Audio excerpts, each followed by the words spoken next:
Everybody, Plushie here. I've been holding off on this video idea for a while because I don't really like to tell people what to roll and what to not roll. This game isn't that hard of a game that you need to roll for meta servants just to pass it, so you should absolutely go for the ones that you enjoy more. There are only a very few selection of servants that I would strongly recommend you to pick up one copy no matter what, because of how much easier they make your life become in FGO if you do own them. Today's topic is about a servant which I've seen mostly positive reviews of, which I am actually quite surprised. I really never thought of her as such an amazing servant, but there's usually one specific reason that is included in those arguments, and I kind of want to bring up my counterpoint to that. So without further ado, let's get into today's topic as to why you might want to hold back on your Saint Courts in terms of rolling for Himiko. So the biggest reason why people recommend Himiko, at least from my experience, is that because she is an integral part of the Infinite Solemn Defense team. If you don't know what that is, the Infinite Solemn Defense team is a team consists of Castoria, a Overcharge Giver, and a constant MP recharger, a lot of times Merlin.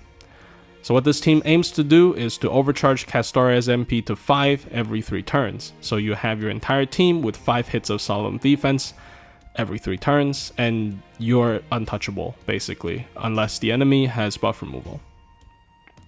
Now, Himiko is obviously a pretty integral part of the team. She gives overcharge, 2 ticks of overcharge on her MP, but this team has a problem of, 1, being a little bit too slow. A lot of times you need to spend like 30 to 40 turns just to clear a boss with higher HP, and 2, there aren't enough of hard fights in this game to warrant this kind of team. Another thing with this is that there are 2 other replacements for Himiko in this comp, and I think I like both of them better. So the first one is Morgan. Morgan has been hyped up ever since she came out on JP, so I'm not going to go into detail as to why she's good, but you can basically think of her as just another universal AoE buster berserker. Those are always good, and she has the biggest battery out of all of them. And Morgan obviously can also give overcharge. She only gives 1 tick of overcharge per MP, so the team is generally less safe than the Himiko build, but it's way faster than the Himiko build. There is only one way to burst with the Himiko build, which is having her Buster card line up with Merlin's hero creation, and sometimes even when that happens, you have to go for the Arts card just to be safer.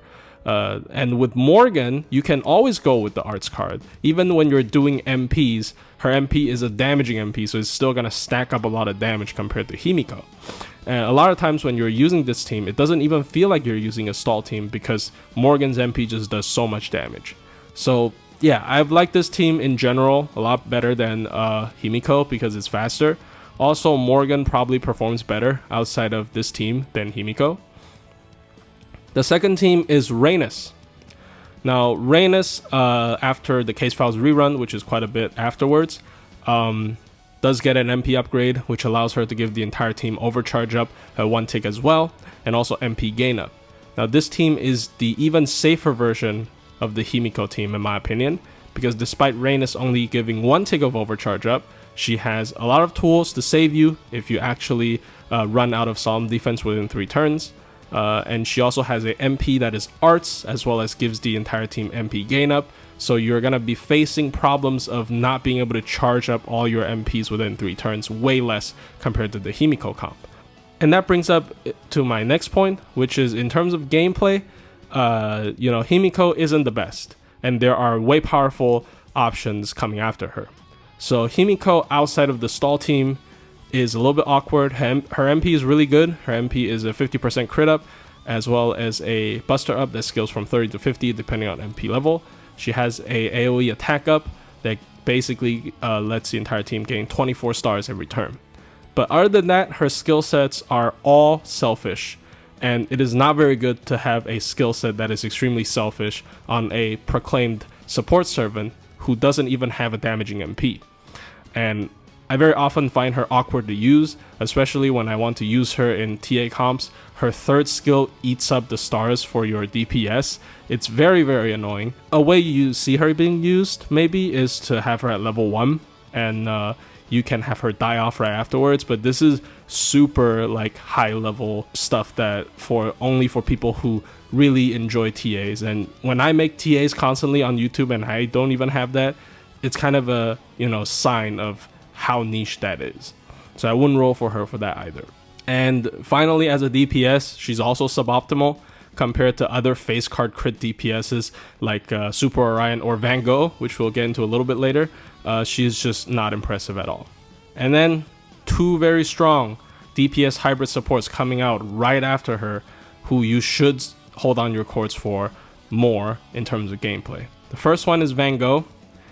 She's quite a complicated character. I don't want to talk into why she's that good, but basically just know that everything that Himiko can do in terms of support, Van Gogh can kind of do the same or better.